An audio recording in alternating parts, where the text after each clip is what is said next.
Greetings, everyone. This is Rock and Roll Spot Convention with the Weekly Comic Book Roundup. We've made it through all this week's last week's Marvel books. Now it's on to last week's DC books. Kicking things off, we've got Batman number 132. Where we left off,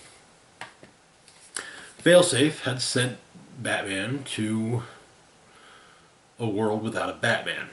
It was intended to be a move of compassion, but this is a world that's even worse than the one Batman left. Harvey Dent is a venom using judge, but judge along the lines of Mega City 1 judges. Selina Kyle is still around, but it seems to be more along the lines of criminal mastermind, though dealing more with high society. And Batman is has us hooked up with some of the more downtrodden people of Gotham in this reality. All the while, he's seeing a vision of Jim Gordon's skeleton. So we open. Leslie Tompkins is getting ready for work, and though her boyfriend Alfred Pennyworth is saying, why not stay in?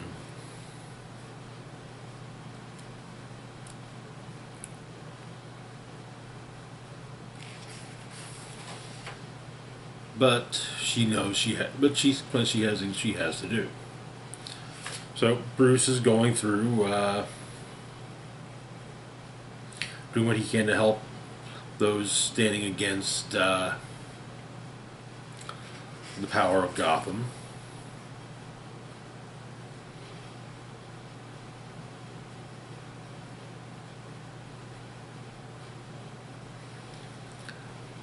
Elsewhere, a man called the Red Mask arrives to speak with the Honorable Judge Dent.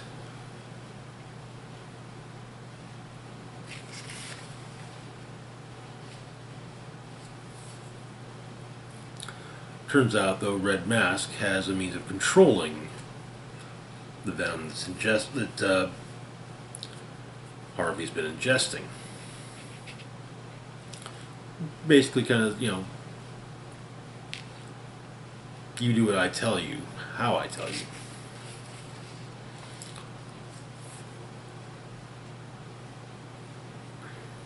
But Bruce is trying to figure his way around and infiltrates the high society gala in the hopes of perhaps talking with or getting the use of certain bits of tech that are in this world's equivalent of Wayne Industries. And he comes upon none other than Selina Kyle, who knows that he's Bruce Wayne. But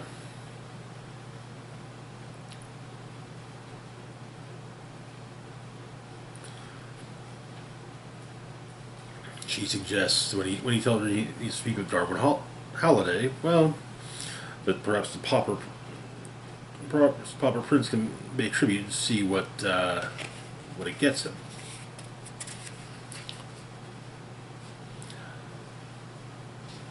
Bruce gets a look at Holiday.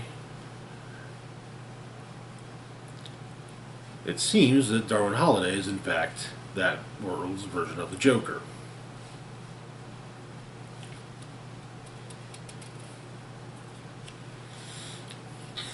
But Bruce is forced to fight Selina as well as Punchline and Croc. But he's got a few tricks for dealing with Croc. Namely, setting him on fire and tossing him out a window. During the chaos, Bruce spies Alfred and but still manages to make his escape. Barely.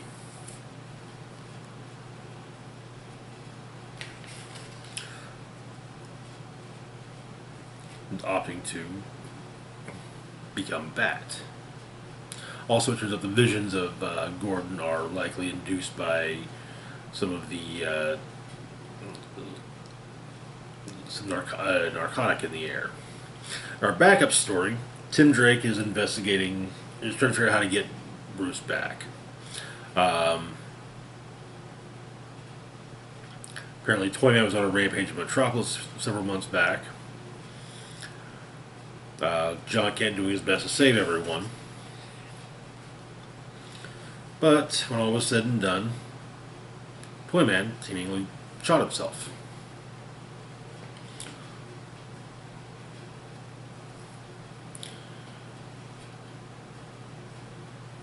Okay, and everyone that was hit with the weapon that Toyman used was either incinerated or turned into something of an inanimate doll.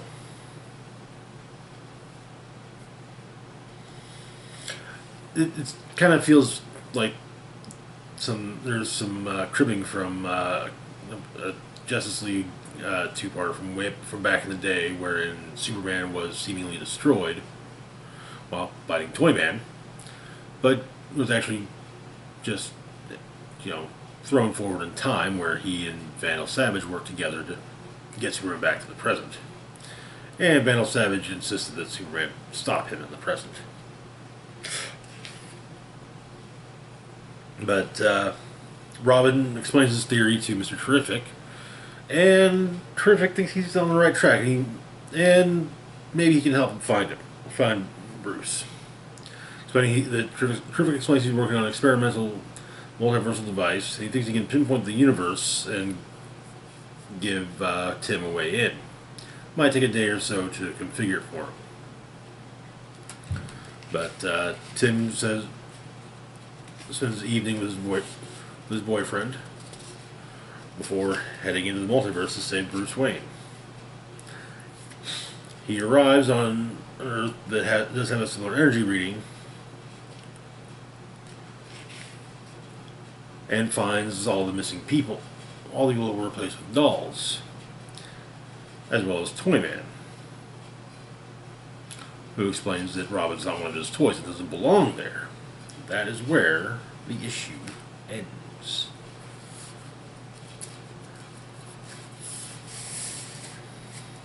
I think the fact that we're getting kind of rehashed versions of previous Batman stories is kind of one of those awkward moments where you don't want to admit it, but it kind of seems like it's true that maybe they're out of stories to tell with Batman. Or at least the Bruce Wayne Batman. But anyway, moving on to our next book, we've got... that said, while it does feel somewhat derivative, it's still a good story so far. Moving on, though, to our next book, we've got Joker, The Man Who Stopped Laughing, number 5. Where we left off, Red Hood's Red Hood going after Joker has caused a bit of chaos, more than a little bit of chaos in Gotham, and the Joker he's going after is still on the loose.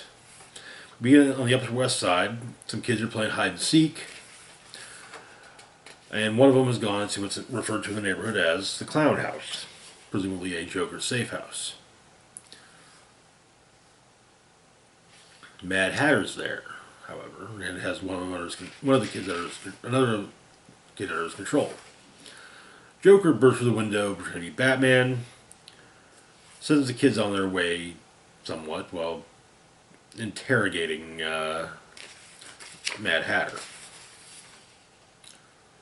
who implies that he was put up to using the safe house by Joker.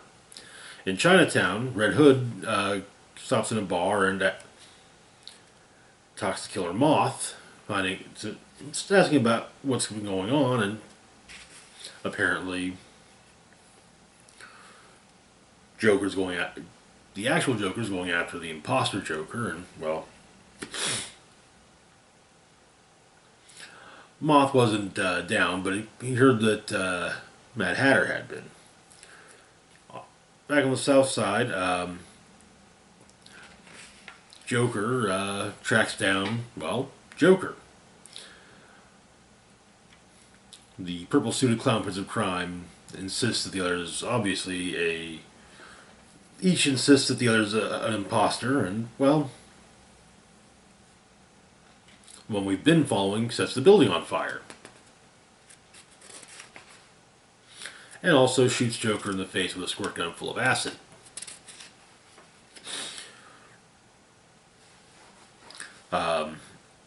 Red Hood and Batgirl, Stephanie, meet up. Apparently, Bruce wants Jason out of town. Gone. For good. And in fact, Stephanie's supposed to be taking him in, not talking to him on a rooftop. The two Jokers continue their arguing, but while Stephanie and Red Hood are talking, Stephanie notices a building on fire. Red Hood goes to investigate. Joker's gotten free and utilizing this a firefighter's disguise, and goes into the sewers, where he finds the other Joker, whose face has now been burned. While they're talking, though, Red Hood shoots the other Joker.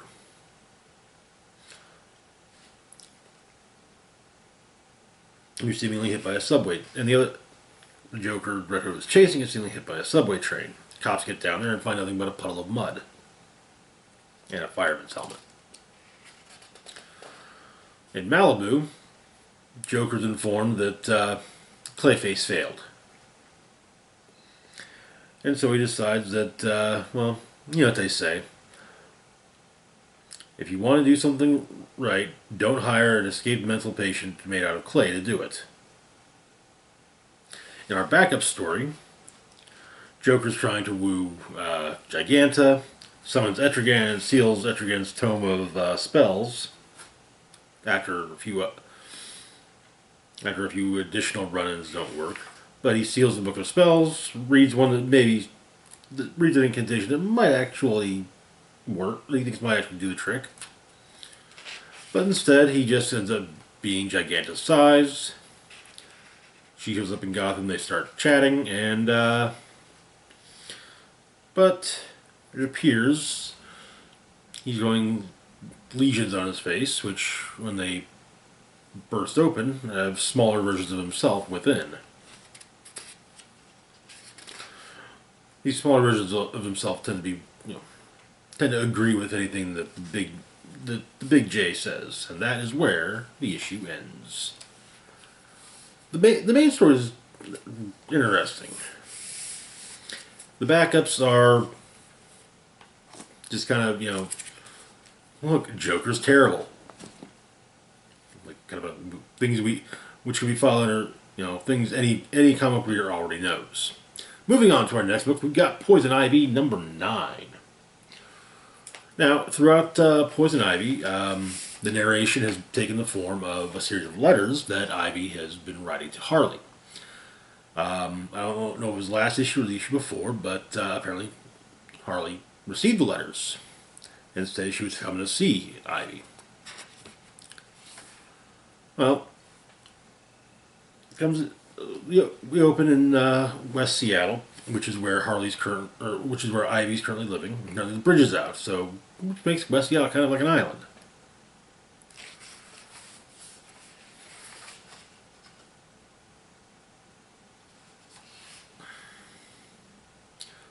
And Harley shows up.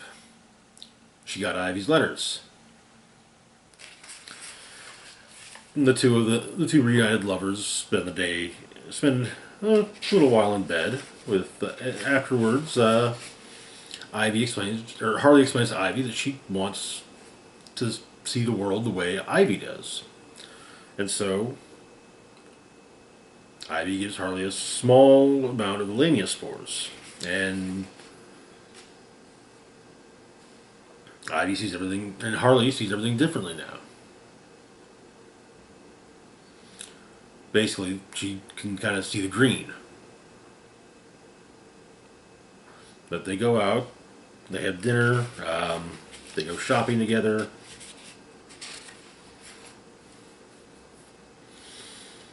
And it's honestly just a really sweet issue with the two of them spending some time together and being reunited. And like I said, Harley getting to see the world how the way Ivy does.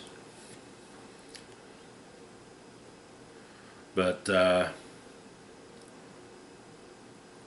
Ivy kind of feels like her powers aren't. She, nothing. That she's not as powerful as she once was. But apparently, Harley stopped off at the motel where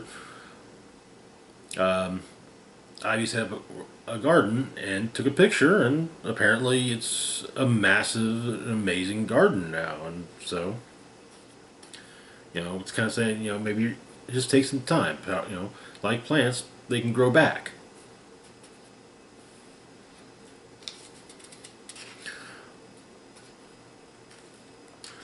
Later on, Ivy's roommate asked if Harley's going to be staying long, and how long Harley will be staying. Though, turns out Harley's heading back to Gotham, hoping maybe that Ivy might come with her, but she won't. And kind of, hey, take your time to find yourself, and you know, come home.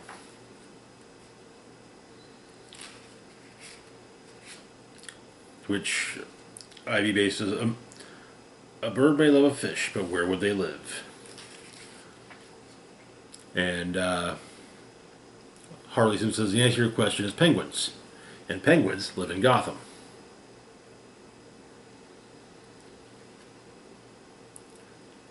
But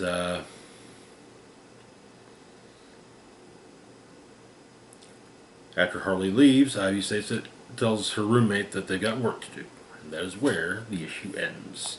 So it's really cute.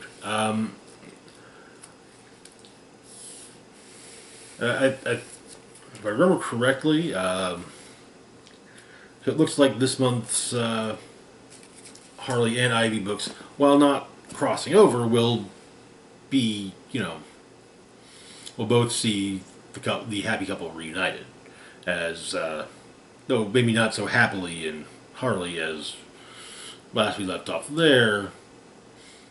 Ivy was the prisoner of Harley who laughs. So, yeah.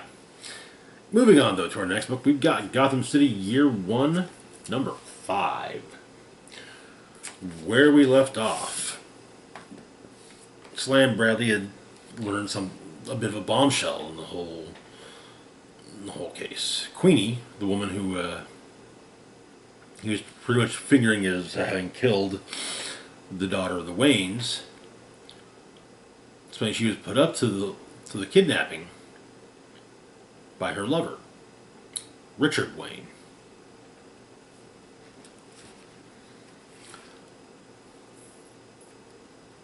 But Queenie tells her story, how Richard got her a job dancing, and they continued their secret. They continued their secret rendezvous.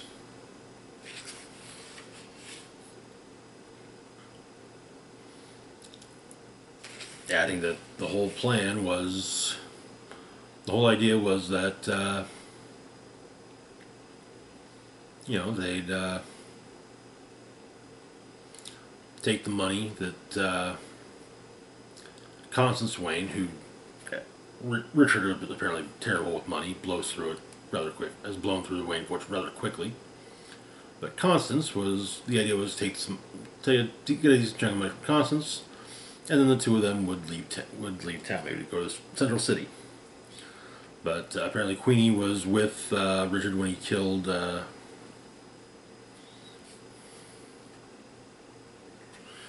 Slam's partner Johnny. But as I said, when the baby wasn't where it was supposed to, she was supposed to be. Well, Queenie was surprised, tentatively often said to go back and figure out what happened. Slam takes her to his mom, who gets out their tarot cards to see if Queenie's telling the truth. While all this is going on, there's a bit of things are taking a violent turn in Gotham. But the reading does not seem to go well. It does seem to imply that yes, Queenie's telling the truth, but it's all revealing things about her she doesn't want to admit or want to face up to.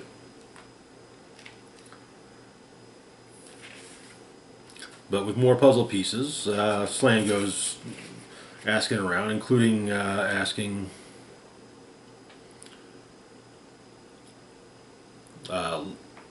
which includes going to have a chat with Loader, who was basically working security for Richard Wayne. And yeah,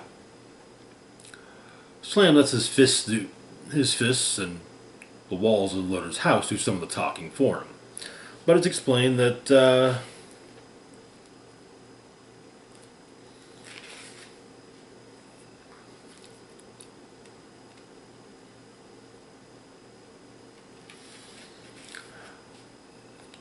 all the pieces seem to be pointing now to Constance Wayne having killed her own daughter.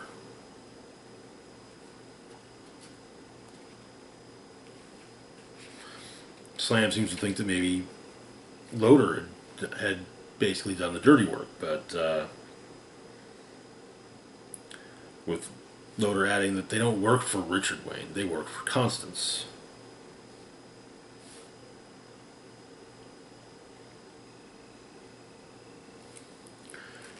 And the issue ends, Slam Bradley pulling up to Wayne Manor. This is definitely turning into an interesting book. I have a possible theory that perhaps a revelation would be that it's possible that technically, on a genetic level,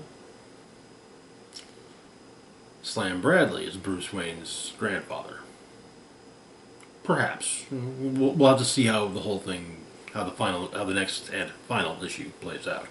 Moving on to our last book for the moment, we've got Batman and the Joker, The Deadly Duo, number 4. Where we left off, Batman was starting to get some ideas as to who's behind everything. A man by the name, a fellow industrialist in Gotham by the name of Sim, known for having a large sum of money, and whose daughter's wedding was crashed a few years previously by the Joker and Harley Quinn, and of course also Batman and the GCPD. As the issue begins with a flashback to said wedding, the groom was shot in the head, and Sim lost an eye to Joker's gun when Batman arrived on the scene.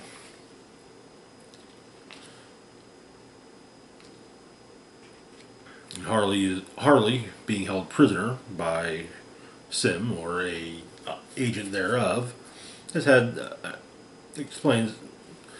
is told that, well, while her captor earlier in the day, her captor went to where Harley lives, and turns out she has actual skeletons in her closet, but Gotham got her an outfit to wear for the days for his plans. Turns out that the current hoops that Joker and Batman must jump through involve a train known as the Gotham Bullet. It's the fastest steam-powered train in the DC universe. Well, on Earth. The idea is that they have a wedding is going on the train, and Batman and the Joker need to get the train down to its empty weight. By a certain point else, it will explode and it will crash into Metropolis Station. The initial plan is to get rid of the tables and chairs, throw anything off. They can't uncouple the cars. So, meanwhile, Nightwing and Catwoman have infiltrated Simtech's building and made their way into the with the intention of copying all the data. Catwoman explains that Batman owes her big. On the train, well, it wasn't.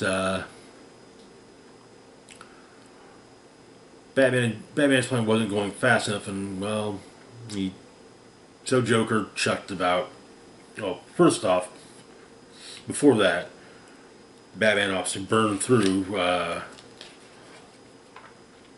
much of the things on the train in the hopes of getting rid of everything quickly will lighten the load, but doesn't quite work, and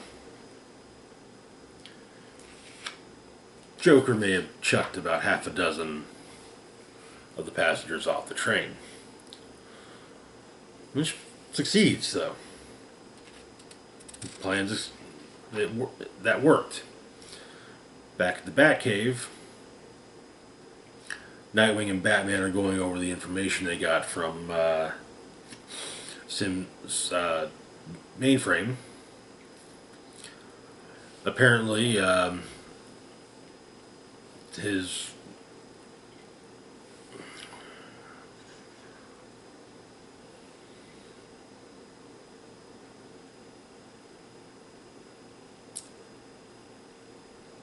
Sims trying to bury the research because it went far beyond ethical norms.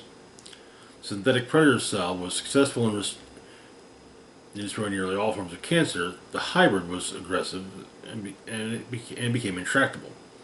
Regenerative powers of the cells were so strong, even dead tissue was restored. Diseased organs made healthy.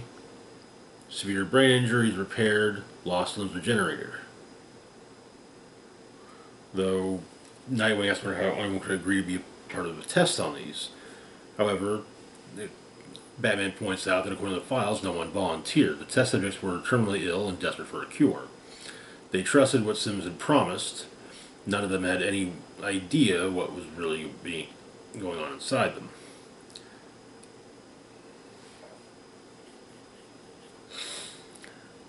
And so, Batman goes to the Gotham Cemetery to exhume the body of Amanda Sims. Back at the GCPD, Bullock has received a package. An eyeball. That is where the issue ends. This is definitely turning into an interesting... I'm definitely digging this book. Silvestri's definitely got a flair. I would say has a good writing voice for the Bat family and associated characters. So, well done so far. Looking forward to seeing how the series ends, that's for sure. Anyway, that's going to do it for now. As always, feel free to like, share, and subscribe. Links to my Facebook, Twitter, Patreon, and PayPal can be found in the description box down below. This is Rock and Roll Spock signing off saying, live long and rock hard.